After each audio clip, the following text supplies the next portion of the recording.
let me introduce you to a wonderful session where we have prominent speakers who's made a mark for themselves and also work towards the betterment of others from diverse paths to a common goal. There's a session, and this will be moderated by a founder and CEO of INKtalks, a platform that showcases innovative ideas and stories. She is a curator and host of the INK conference, is passionate about discovering and amplifying new voices and perspectives. She has worked with numerous thought leaders and innovators. Her work has been recognized for its impact and influence. Ladies and gentlemen, I'm talking about the founder and CEO of INKtalks. Please put your hands together for Lakshmi Pratury.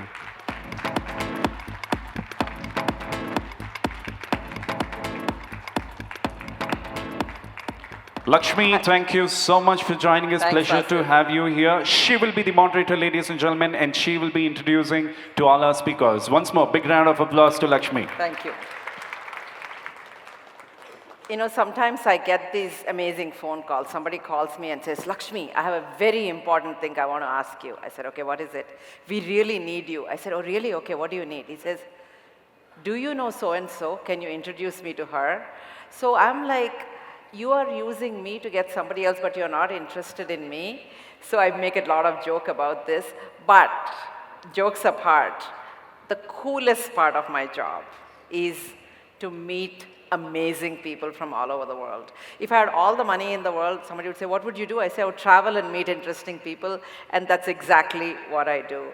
And I call myself a people collector and connector, because I think that's the best job in the world, because you'll never run out of having a job, because there are always amazing people and there's always amazing ways to connect them.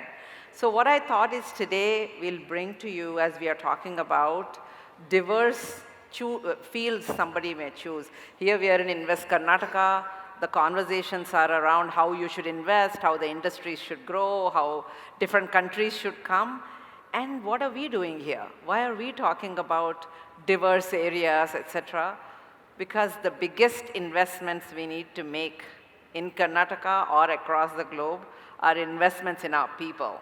And we are interested in the people and how to have people think differently for this new millennium. Because we are in a choice economy. We are in an experience economy. We are in a shared economy, which is very different from an industrial economy.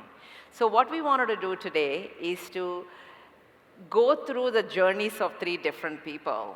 What can we learn from them? And the common goal is, how can you be the best version of yourself? Because that's the best gift you can give to the world. Forget about everybody else. You know, put your oxygen first before you take care of everybody else. So how can you be the best version of yourself? So I always like starting with a story. So I'll tell you a little story of this little girl who goes to a coffee shop. These are the days in which there were no cell phones. So she calls somebody and says, I want to mow the lawn, I want to do this for you, how much money will you pay me? And then she's listening, and then she says, but then I can really do the job for half the price. And then obviously the other person says no, and then she says, but I'll give you this, she's offering every possible thing, and the other person keeps saying no. And she puts the phone down, and the shopkeeper asks her, what are you looking for? She said, I was making a call to somebody to see if that person will hire me for doing odd jobs. The person has somebody already, so she doesn't want to hire me. And she's beaming, she's laughing. And then he says, like, she just rejected you, why are you so happy? She says, I am the one who does all the odd jobs for her. I was just testing to see if she would hire somebody else for half the money. And she's saying no, that means she really likes me. And the reason I love this story is relevant for today is that the biggest competition you have for you is yourself. And the biggest friend you have for you is yourself. So as long as you know that and not depend on everything else, I think that's the biggest investment we need to make. So with that, I'm going to do my duty as the person who knows really cool people and invite the first cool person I know I'm not going to go into a big description. I think it's like people say Oprah and people know, so I'm just going to say Kiran Rao and everybody will know.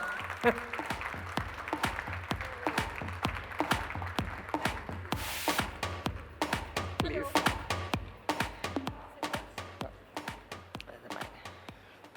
So, Kiran, we spent a lot of time recently together in the US because Kiran's movie Lapata Ladies was India's entry to the Oscars.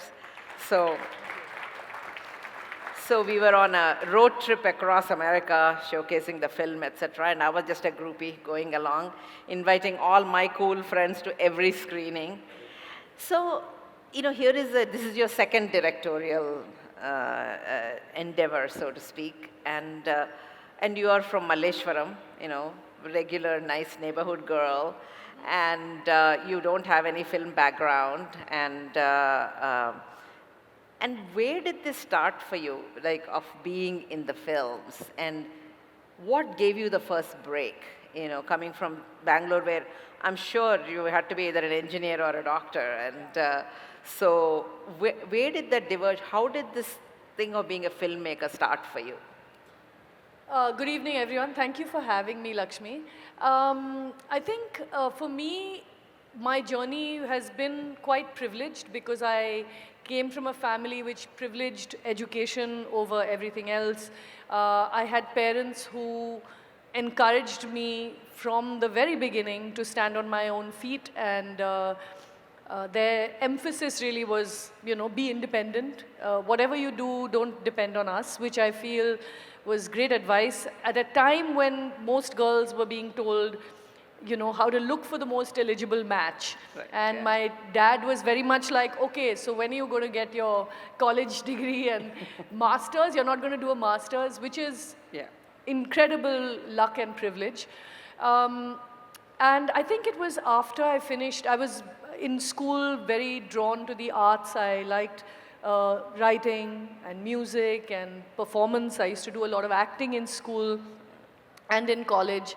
And somehow I came from the generation when either you studied engineering or medicine or finance. Management was the whole new thing back then. So I kind of fancied that maybe I could work in economics, but like developmental economics. So sort of economics in the social sector. And so I did an econ degree, but somewhere at the end of that, I realized that the pull of the arts was too strong. What really then struck me was that there was a choice here. I knew that there was not a very steady, I think, career ahead of me. The film industry was a very, very opaque kind of whole sort of world at that point. I was studying in Calcutta, and I did my college in Bombay and my master's. So then before I did my master's, I kind of talked to my parents and I was like, I want to do my master's in communication, in film. And my parents were like, okay, we know nothing about this. You're on your own, basically. We'll pay your fees and things like that, but you're on your own. And I was fortunate to get into Jamia and then did a degree in it, which really opened up my sort of world to the power of cinema. I didn't grow up around cinema. I grew up around photography and performance like theater, music. And here was this whole world of image making. So it was I realized that I want to do film, but I want to also work in the space where film can in some ways speak to the problems of our times. Films that can be, touch people, be relevant beyond just entertainment. And so that's how I did my degree. And then I came to Bombay, which is a whole other story because I didn't know anyone there. And it took me a couple of years before I could find my footing in the industry. And just worked my way to making my first film as an AD, which was Lagan. In 2000. So it's like, you have to do your time, right? You are an AD, then you have to be something else. what was the movie? Is it Dil Chahta Hai? I think where you're in like one background where they come to the hotel where that girl is, he's trying to hide from the girl and you come in. So like there's this Kiran somewhere in the back there, you know. And so you have to put in your time. So tell me a little bit about, you know, we only look at the glamour, we look at the end of it. Like here you are, you know, walking the lanes in LA and showing your film, etc. But there is that AD thing, that walk-on part thing, etc. Tell me a little bit about how you keep yourself motivated when you're in a stage where nobody recognizes you. So is it the kind of friends you have? Like, what is it that keeps you going? You know, just to backtrack, when I got a job as an AD, this was also a time when there weren't that many women in the industry at all. I was lucky to do this film, Lagan, where there was the second AD, the third, we were two third ADs, and we were both, three of us out of a four-person team were women. And we were, you know, unlike what people think about the industry, we had the best experience working with a largely male crew. We were given a lot of respect. We were taken very seriously. And that, I think, made me realize that, look, there is space for us here in this industry. And I need to work to bring more women on board. I worked for many, many years as an AD before I wrote my first film, which was Dhobi Ghat. I had started working with Amir Khan Productions by 2005, 2006. And I realized that one of the things that happens to most women creators is that, like women in most fields, we have so many other demands on us and expectations of us that just being purely, you know, sort of dedicated, a filmmaker is often not an option. Correct. I kind of got married and was trying to have a child, and I was writing my film at the same time and made my film at the first film at the same time as when I was having my son. And I think you know, because I've had a long gap between the two films, and a lot of people ask me why. And honestly, of course, it's partly choice. I wasn't quite ready to make my second, and I really was interested in spending time with my son. But I was continuously working. I was writing right through. I was producing Dangal and Secret Superstar and a whole bunch of other films that we made. But I think I'm only admitting to myself now how much sort of women feel and are kind of given the responsibility of, you know, raising your children, looking after your home, and then having to do your career at the same time. Right, yeah. It's more often than not a very solitary job, raising your kids. Very rarely do you get a super, you know, sort of supportive and equal partner. And so the 10 years that I spent between the two films was a lot of that, you know, trying to find it within myself to do everything. But the thing that's interesting is, even though Amir is also an equal partner, and you have help and all that stuff, you, women, take it upon themselves to be there. If Amir was going and doing a film, he's not worried about what's happening to the kid. But if you have to go, you feel without anybody asking you. Exactly. So some of the times I feel that it's something self-imposed. It's a conditioning. It's conditioning. I mean, over time you realize how much of what we feel is our free will and choice is millennia of conditioning. Yes, yeah. It's not new. And that women are nurturers are something that we've, of course, you know, sort of like subconsciously taken, you know, on as our primary goal. And often we are not, you know, we feel the need to kind of be able to multitask in a way that men don't. You know, Right. they also have been taught to be just career-oriented, and that's its own sort of burden and yoke that men carry. To cut a long story short, I've been surrounded by people who've supported me, and I think I've realized going along that I really would like to work with a lot more women, push a lot more women in the industry. And now I have a company of my own, so I'm sort of doing a lot more kinds of films, a lot more kinds of work. I'm trying to make my own work a priority in my own life. Yeah. So hopefully I'll make another film sooner.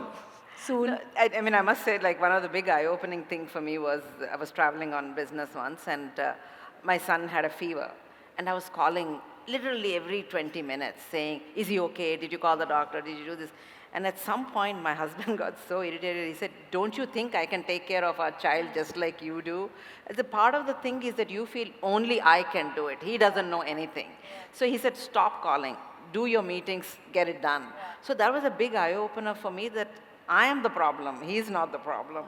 And, you know, and you're moving into that, the movies that you make, you have a very evolved male and female characters.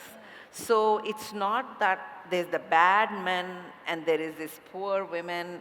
There is shades of gray in everything, especially the latest one being Lapata Ladies. I mean, that husband character was the most endearing for me in the film, of this guy who was, you know, so in love with his wife, but, you know, left her behind, you know, sort of.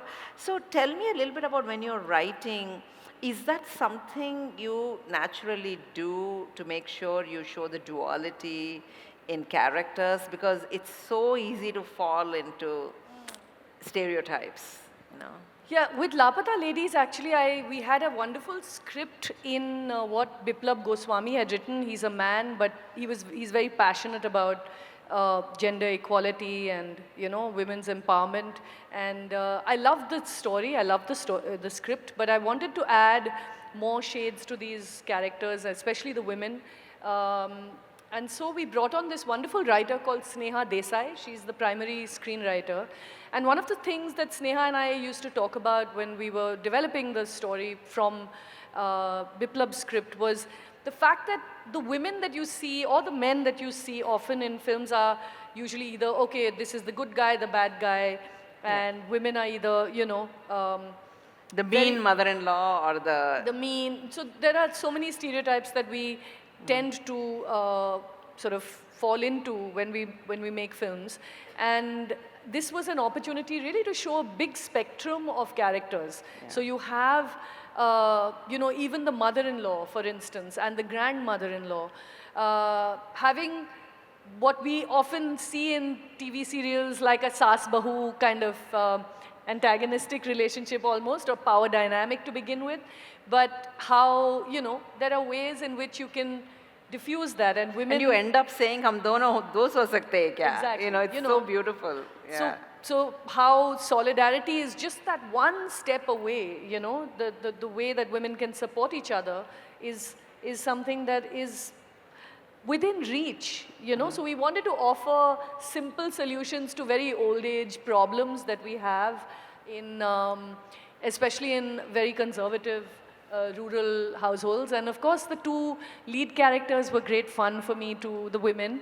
The vulnerable, innocent girl has actually the longest and most sort of interesting arc to her character, because she grows the most.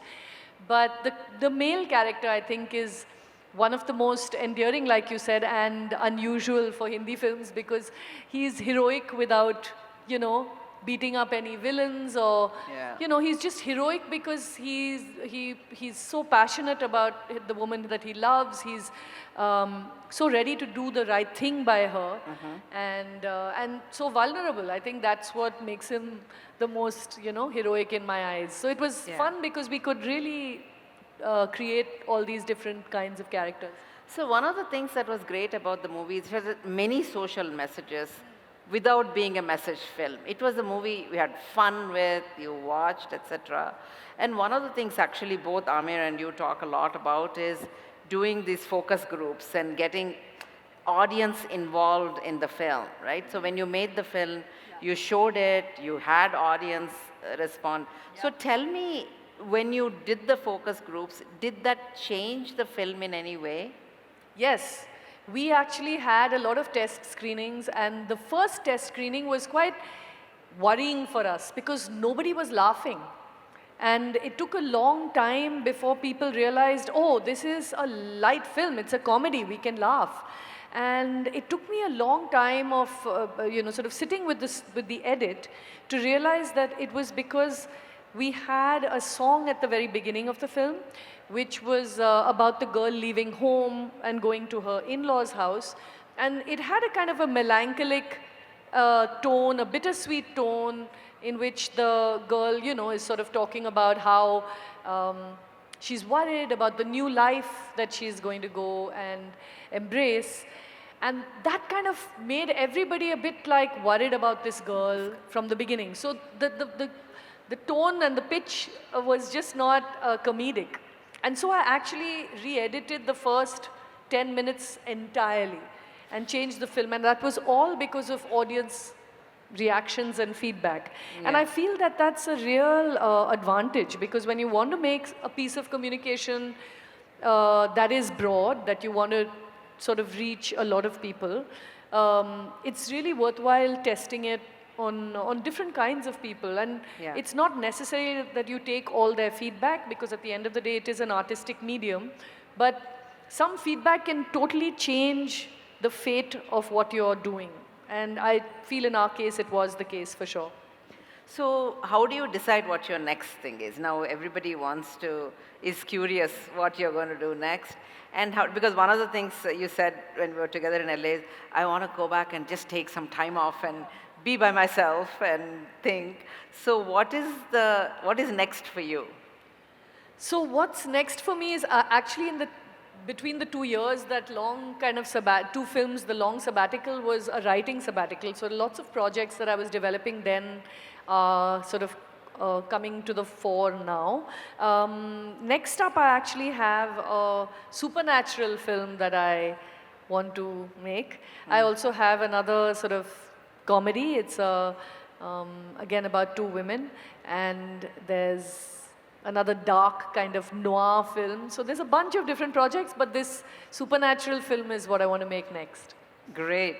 So one of the things, to invite our next guest, I want to say that one of the things in your films, and one of the things we talk about is the arc of a character, like that young girl who goes and what she goes through from not knowing anything to, the evolve.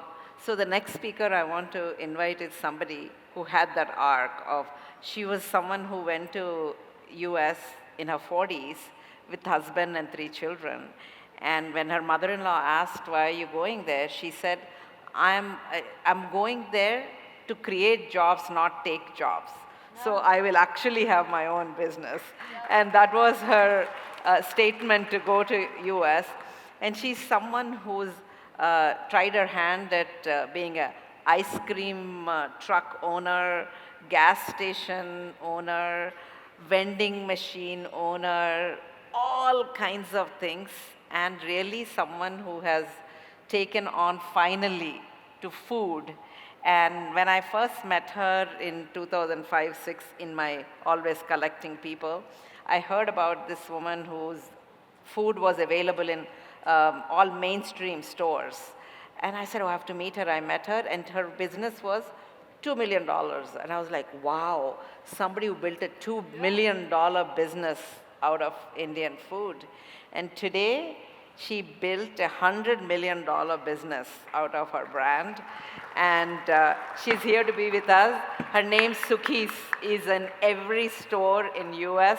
The Indian food is in every American table because of Sukhi. So with that, I would love to invite Sukhi onto the stage. Sukhi, take. You like it? No.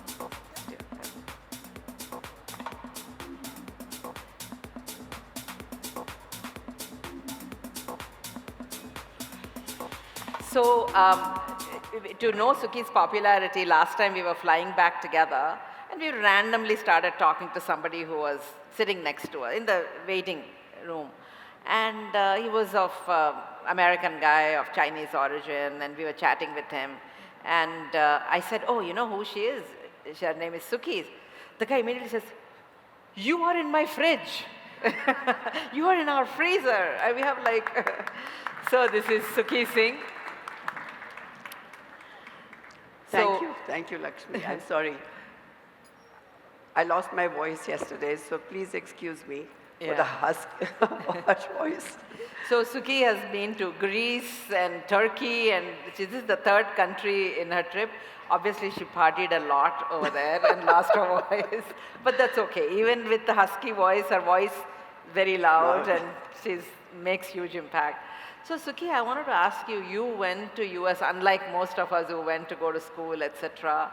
You went to actually start a business, and you started catering from home, and you actually had your own deli, where you were selling food from the deli, doing pretty good.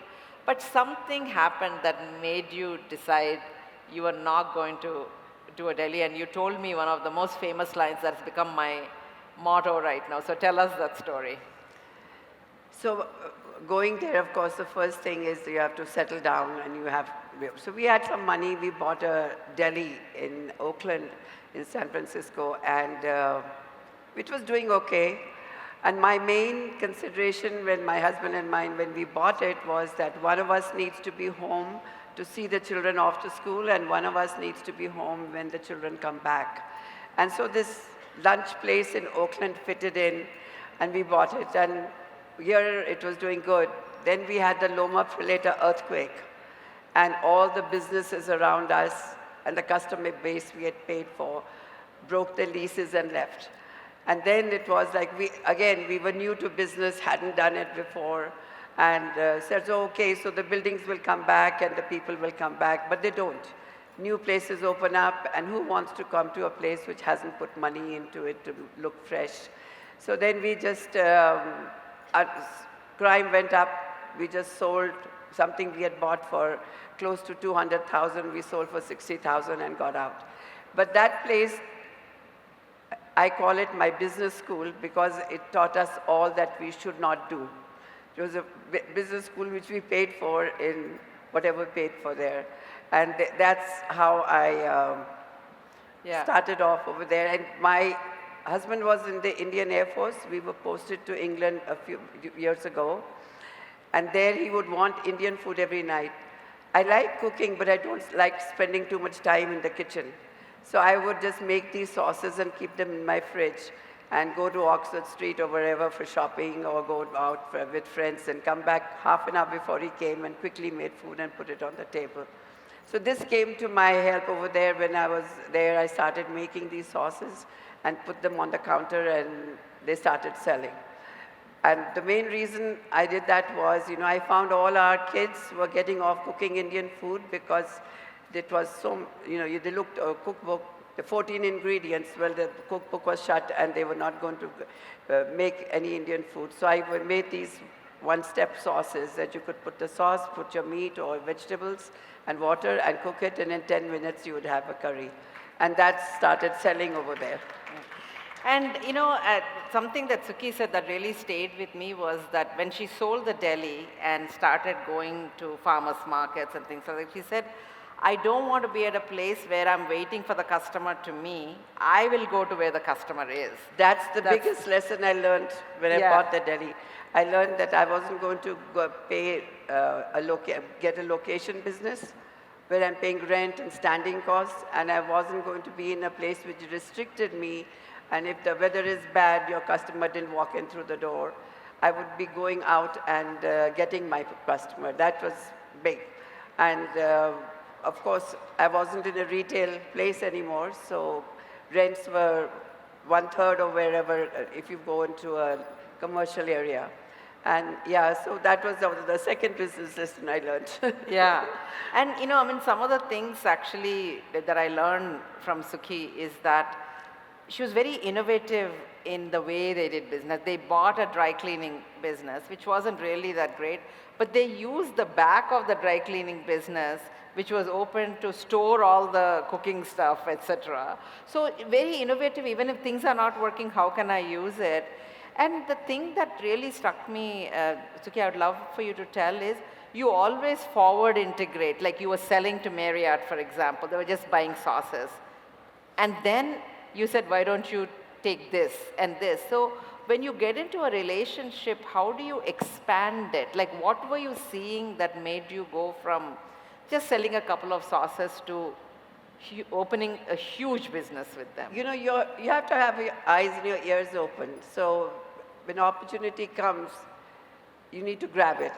So this one lady called me one day and said, I heard you have a tandoor, and I want to do lunch for all my employees. She was the general manager at Hewlett-Packard cafeteria. And do you have a tandoor? I said, I don't have a tandoor, but can I come and see what you do?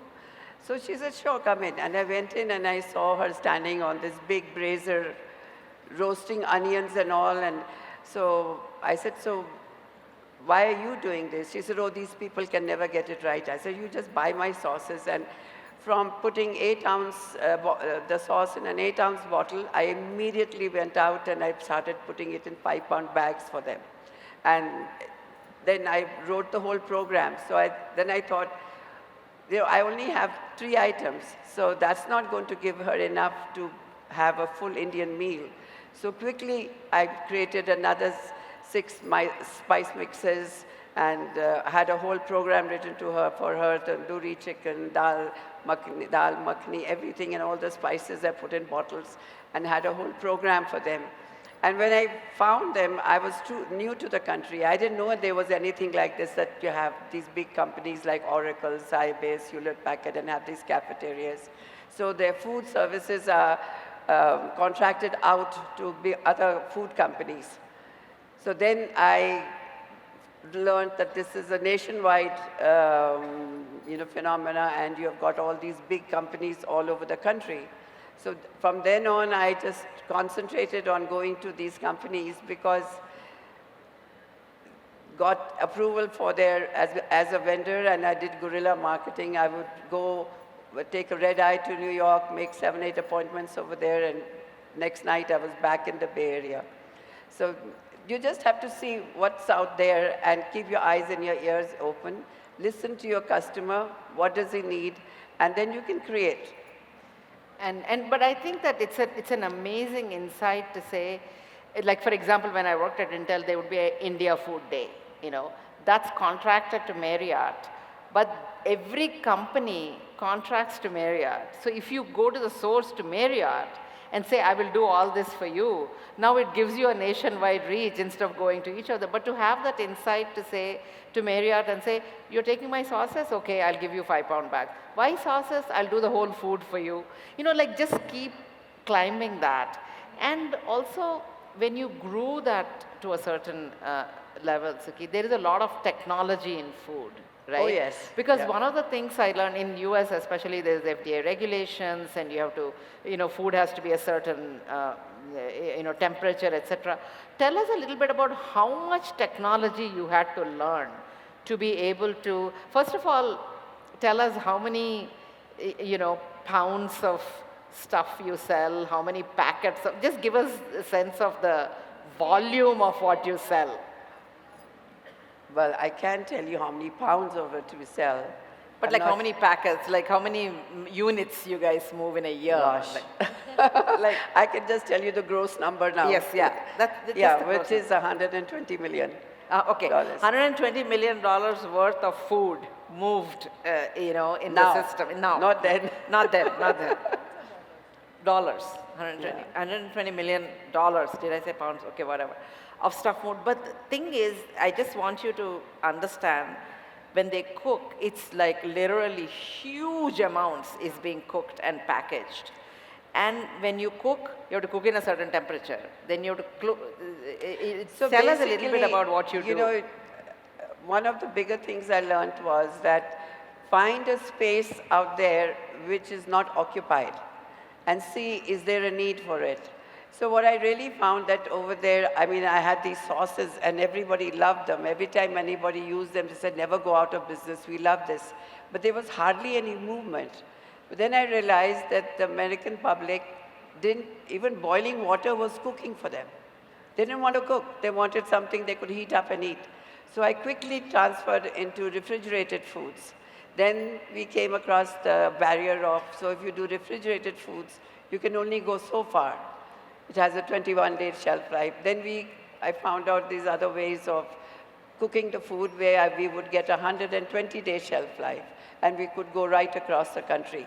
So you keep coming up with these barriers, and you don't take no for an answer. You see, there is a way around it. And so that is one of the main things I found. The first time I went to Marriott with my stuff to get it approved so that I could sell to the whole country, they rejected it, and they said, no, this does not meet our specifications. So I said, why? Oh, your spices have got a very high bacteria count. I said, I'm using the same vendor that you're using in your kitchens, and how can that not be? So they thought it was ready-to-eat stuff. So that was how they were ignorant of what we do. So I... Is that a high what? High bacteria count. So spices are very high in bacteria count. That's why they get bad, yeah. Bacteria. So then I told them, this is not ready to eat. You're going to cook with it. So it took me about 6 months, and then I got approved. Then I went to all the food services. You had Bon Appetit, you had Compass, you had Guggenheimer, everywhere around, and I would just got them approved for all of them. And we started selling to everyone. Right. So one of the big lessons, again, I learned the first year, not knowing the American market, I was, in the Delhi, I used to have these customers come through, and when I was selling the sauces on my counter, this person who used to work in one of the companies on the street came and said, oh, do you know that you have to get FDA approval? I said, but why? I'm selling potato salad over here. Nobody asked for FDA approval. He says, no, if you go to other stores and you sell it on the shelf, you'll have to get FDA approval. So that was the whole process. I learned what to do, got FDA approvals. So every time you come across something, you learn and you move on. So that was the one process I learned, how to make shelf-stable items without adding preservatives. So again, you go and ask questions. The biggest thing is ask questions, ask questions. I wasn't from the food industry. I was a teacher back home in India. So those are the things that come in front of you. You need to take them and find a way around it. And you go ahead. Yeah. I'm lost again. And the other thing I found that's really interesting is that, I mean, in the summary of this is, when there's a no, it doesn't end there. No. So it's sort of about why no, and just keep deeper and deeper into it. And the other thing that really was a great insight for me, when she decided to go to the customer, you go to the farmers markets, that's where the Whole Foods and the Costco's come to check out things, and they pick things. If she has a deli, they wouldn't have come there. But the executives from these companies go to all farmers markets checking things out to see where they can pick stuff from. So it's like sometimes when you make that extra effort, you find new customers. Farmers markets was a great source of income for us. It was our cash cow. Yeah. So when in the first year I decided my goal was to get into 100 Bay Area stores, I got into 110. But we did demos on the weekends, and we started earning our living from there. But then my husband said, how long do you want us to do these demos in the stores? When are we going to make something out of this? And that made a big question in my mind. And so then we found these farmers markets. We would go in the morning and put a stall up and sell Indian food. And there you're tasting it out. So at the end, we were doing like 65 farmers markets a week. And one farmer's market, you have about 250 people coming through. So you can imagine the numbers that were tasting Indian food and learning all about it, because we would all talk there. I had other people doing them too. So this is your feedback system constantly, right? Yeah, all day long. Yeah. So I have to ask you, Sukhi, here her whole family actually is involved. Yeah. And her 2 daughters, son, everybody gave up everything and joined. And one of the things when I talk to them, they say, we had a lot of fights, but we all trusted our mother's instinct. If there is a conflict, if she said this will work, we had to just go with it, because she was always, her gut instinct was, even though they were technologists, they were, MBAs and all that stuff, but they said we had to trust her instinct and go with it. And the same instincts, okay, at some point you said, I'm done. I want an external investor to come in, which is very rare. It's very difficult for an entrepreneur to do, to bring somebody else in. You know, that's one of the later lessons you learn in life is, I didn't belong to the retail industry in the USA, so there's only so far I could go. The kids would go to do sales, they'd bring business, I would look at it, are we going to make money or not, and we'd do it. I'd create a process to put into place. And I'll tell you a little story which is very interesting. We wanted to, Costco asked us for appetizer box. So we gave them pakoras, but we were very stuck. We didn't know how to make every pakora equal in weight, because that's very important. You can't have one pakora that big and the other that small. So I was, on my way back from India, we had to stop in Jordan because we missed the next flight, and I went out and I saw this falafels being made, and this little gizmo they had, it's like a brass thing, and they pick up the falafel mixture and put it out there, and every falafel would come the same size. So I went back and I got my maintenance people. I said, hey, I want this. So I bought 2 of them from there. So he made me with plastic drain pipes. And that's how I'd had this conveyor going, and I'd have 10 women on every side, and they had, on the middle conveyor, they had the mixture coming through, and they would just pick it up with that and put it on the counter, and we would have equal pakoras. So those kind of things you learn as you go along, and you create your solutions for it. Yeah. So, you know, the next guest I want to invite is to continue on this conversation of, I asked you about technology.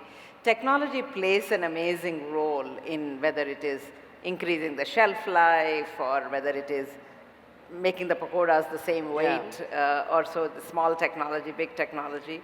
And when we think of technology, we think of something very alien and AI and things like that, but really technology is a day-to-day stuff.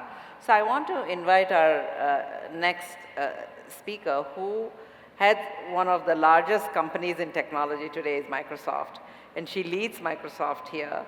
And she's a multifaceted person. So we will talk a little bit about technology and what's going to play a role in film, in food, everything. So with that, I want to invite Irina Ghose to the stage.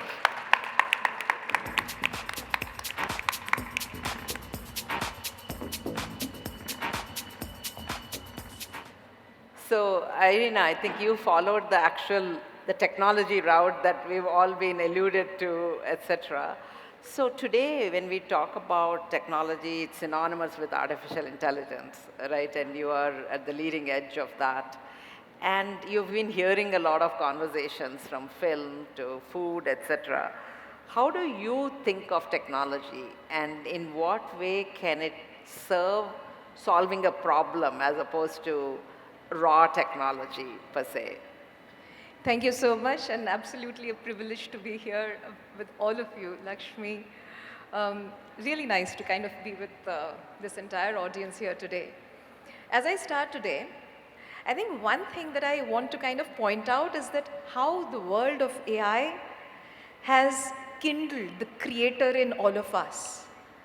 When we are born, we are all creators in some form or shape, right?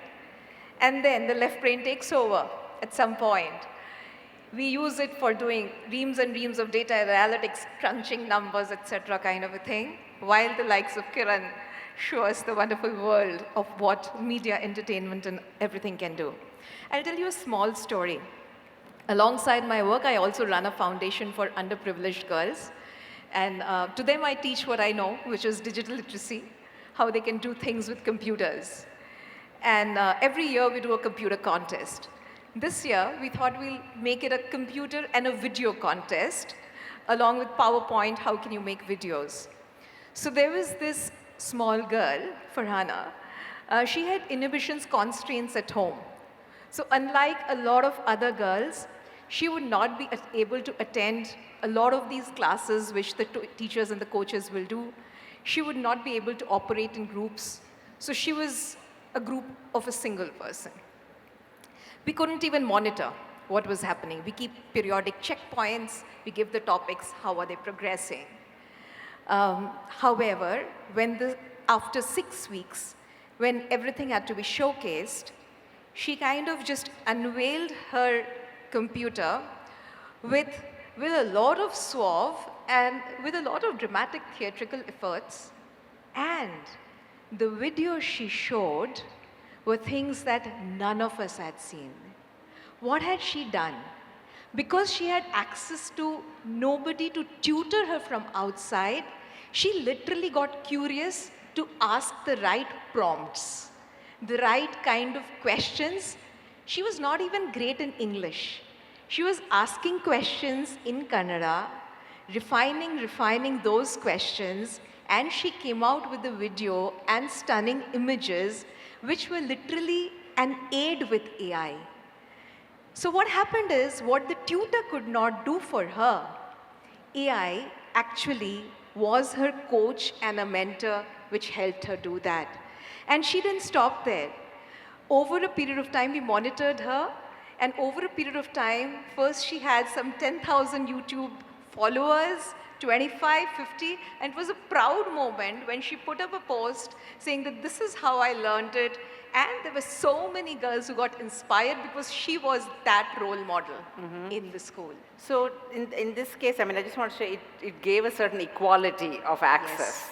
Yes, Right. yes. Yeah. It absolutely gave an access. It kind of bridged the digital divide gap. And when you think about it, in the world of AI and entertainment, Kiran, one of the poignant scenes possibly in Lapata Ladies, which stuck with me, was that that small chai shop where Manjumai is there and Phool is there. Yeah. And I was just kind of, that image stayed with me for a long time. So I was just thinking that had you not had that image, if somebody, I mean somebody like me, were to just think of it, if I've not seen it, do I have an ability to probably create it? I might not get it absolutely there, but if I have an imagination, I might get near there, possibly. Yeah.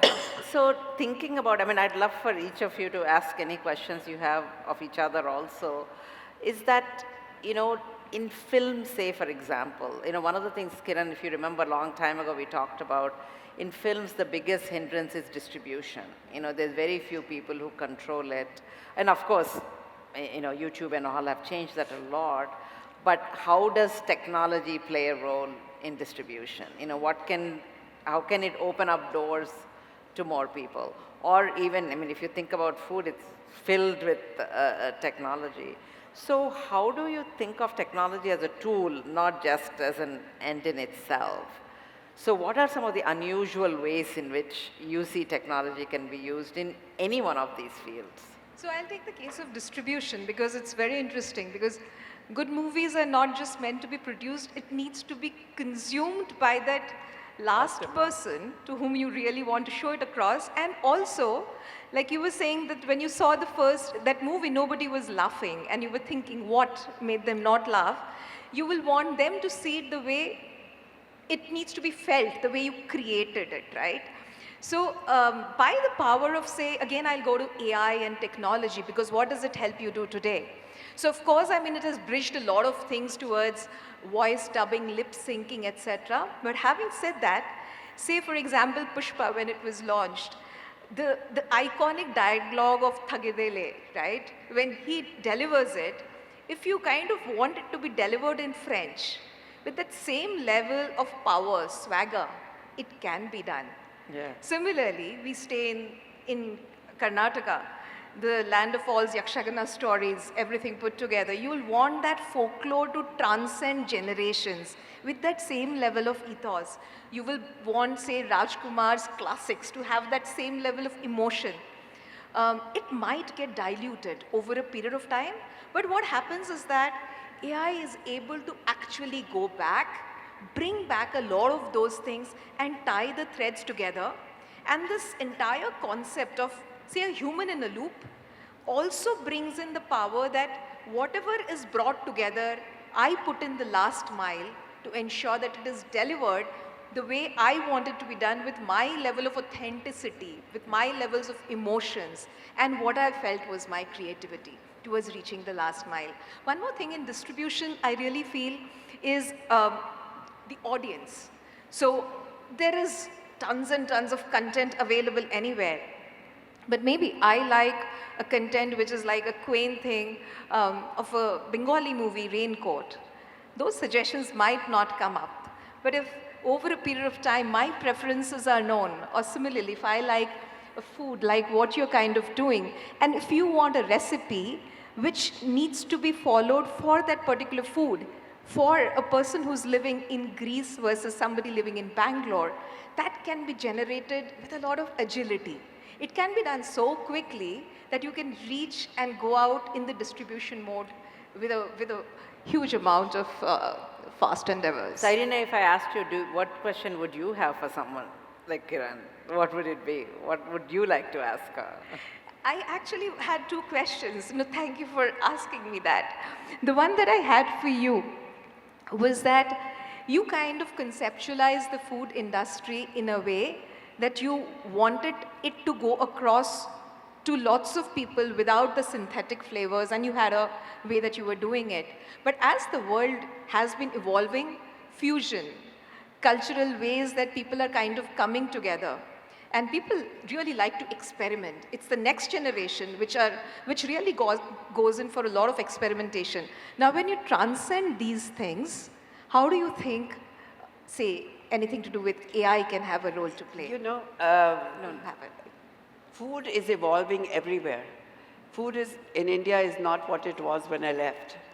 This has got all kinds of fusion stuff over here. I mean, you go into any mall and you'll find like Indian, Chinese, Indian this thing, Indian Thai, it goes on and on.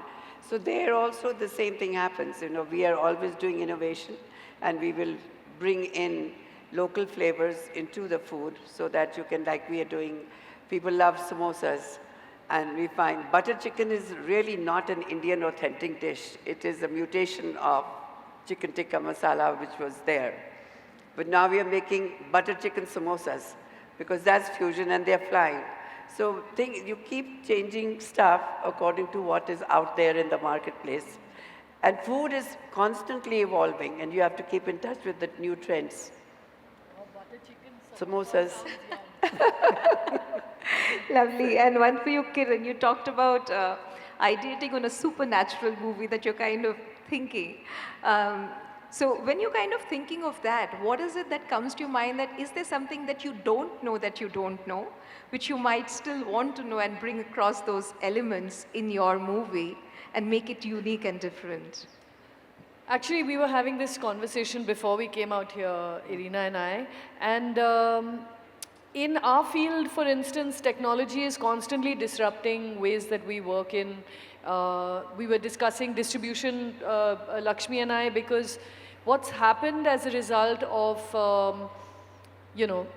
digital technology slowly moving away from cinemas as film, but being far more easily accessible on digital platforms, and the kind of enforced sort of period of COVID, the theatrical distribution of cinema has changed hugely, and I think that's going to be, as an industry, one of our big challenges going forward, because people go to the cinema now, like she said, it's a choice economy. People want to go only if they're really very sure what's playing is what they want to watch. It's almost too much effort, even if you can afford it. So as an industry for us, there's lots of challenges. And AI, as you know, over the, with the strikes in America and, a lot of debate over the last few years, there is a lot of hesitation about letting AI into our processes, including, like she said, dubbing a film in another language in no time. You can, what would take days and days, and people. And hiring a lot of people also. Hiring so many people to translate, to be in the studio, to kind of, here you just need that same actor's voice, and it's translation by AI. You'll have like absolute lip sync. Yeah. And now actually the actor can be lip synced to the new language. Yeah. So Yeah. it's not even like I'm speaking in Hindi, but you're hearing Chinese. I'm speaking Chinese. I feel like these are changes to embrace, and we have to sort of equip new generations of our, sort of technicians, our artists to kind of find ways in which to use it and do it well.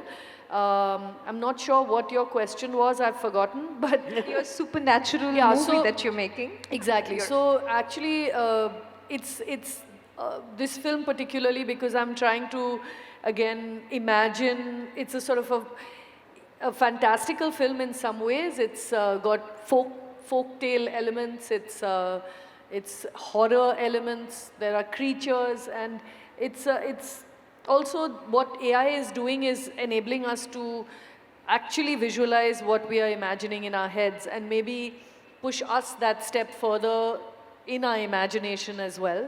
So it's going to be something that we use extensively in what we call previs of anything, like pre-visualization of scenes, in creating characters, and also even in just creating sort of the world around in which you shoot, because a lot of what I want to shoot is possibly not possible. It's very hard to get to locations of a certain kind. So now what we've got with 3D volumes that we shoot in, a lot of it that is of course projected on those volumes is imagined on on other platforms, on sort of AI platforms with other tools. I want to end this on a very completely different question. Is that, one of the things we're talking in technology, all these things, human connections, human relationships really is at the core of everything, and even that is changing a lot. So, I mean, Kiran, in your case, you talked about your husband, your child, you're no longer together, but you're still raising the child, and you all live together, and you make films together still, and you get along really well. In your case, Sukhi, after almost 5 decades of being together, you lost your husband recently, and the children have their own things, etc. And Irina, I know your father lives with you, and you take care of that while you take care of your daughter also. I just want each of you to talk a little bit about the world has changed so much in relationships, in the way we relate to each other. Before it was like A and B together is C, and if that's not there, something terrible has happened. But now we are like multiple generations living together and, running around and, like many people raising kids together. I mean, things have changed a lot. So tell me, for each of you, what's the thing that's about a relationship that holds true, it keeps you going? Whether it's your parents or children, it doesn't matter. What about relationships is the most sacred thing for you? I mean, for me, it's been the most important part of my life. My parents, my son, the friends I've made, the people I get to work with. And our industry is hugely collaborative. You cannot make a film without a whole village.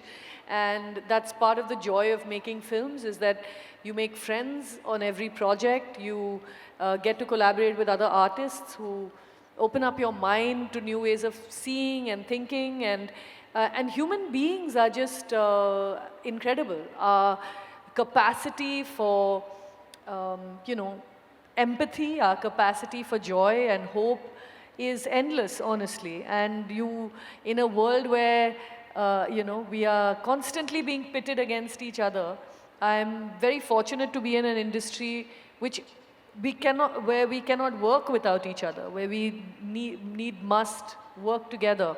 So people are all important. I think, like you said at the very beginning, investing in people should be, I think, the goal of every organization and every government.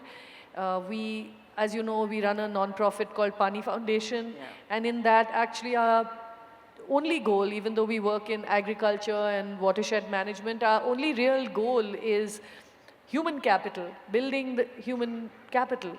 Because once you build strong, confident, forward-looking and inclusive human beings, you can solve any of the problems you come across. So I think, we'll find a way to make AI useful to us and not necessarily to replace us because, you know, human beings are too special to just be, you know, a number. So how about you, Sukhi? So I feel, you know, we come from a culture where relationships are so important. And it just, for me, it's so important. I had all my 3 children join the business on their own. I didn't ask them to come in. And I felt, please don't feel pressurized to come and join your parents. And they said, no, we want to be there. And they would, I mean, it is like when we believe in 1 and 1 is 2, 1 and 1 really is not 2, it becomes 11. And then 1 more becomes 111. And then that's actually how we grew, because one at a time they joined, and then we just took off. But relationships for the Indian culture, I think, are the essence of our lives. And my husband passed away 2 years ago, 1.5 years ago, but the whole family is always together. And in that, I think the modern technology really helps you in connection with all your relatives, the children, you're videoing. Where about, 30 years ago, when you had made a phone call to India, it would cost you 400 rupees per minute. Now it is you're in touch with them, and it just has brought us closer. So that's modern technology has brought the families, to my mind, much closer than they have ever been. Yeah. How about you? No, absolutely. And I think for me, all of us thrive and are driven by something like a purpose. And that purpose is towards doing something which is for the larger goal, touching some lives. It might be the lives of people right around us, larger part of like the foundation that you run, or the storytellers and the connections that you create. And at one end, this joy, spark, and happiness that everybody thrives for comes only when you see and you are with people. Whether it's your family, your team, your organization, your surroundings, everything put together. So people often ask me, technology versus job, technology along with job. I just feel that it will forever be only an aid. Because at the end of the day, humans and connections and emotions is what keeps us living and thriving as a society. Great. So as I wrap up, I just want to say that, I come from a world many decades ago where everything was black and white. At 20 you get married, at 25 you do this, and if this doesn't work, then it's a failure. World was so much black and white. But today we live in a world that allows us the opportunity to be in a gray world, actually, which is fantastic. And so I just want to end by saying that the biggest investment I think we all need to make is in making and keeping relationships. Because we get so busy, we run around, it's like, where is the next deal? I always joke that when I meet somebody, like, their eyes are already, they already said, this is a useless person, like, where is my next deal? And so I think if we just focus on building relationships, take the time every week to call somebody, to keep in touch with them, etc., I think everything else will fall in place. So we want to wrap up by saying the common thing, they all come from diverse fields, we are all from diverse fields, but the common thing that holds us all together is the relationships we make and keep. And hopefully that's the only way humanity is going to survive. Otherwise, we are toast. So thank you so much. Yeah, go ahead. So for that, Lakshmi, we have to thank you. You keep bringing us all together, and my last year has been amazing with you around and just meeting people and developing new relationships. Thank you. So Kiran, my dream is that we have to make a movie about Sukhi, so we should talk about that. Online. Thank you so much for all your time.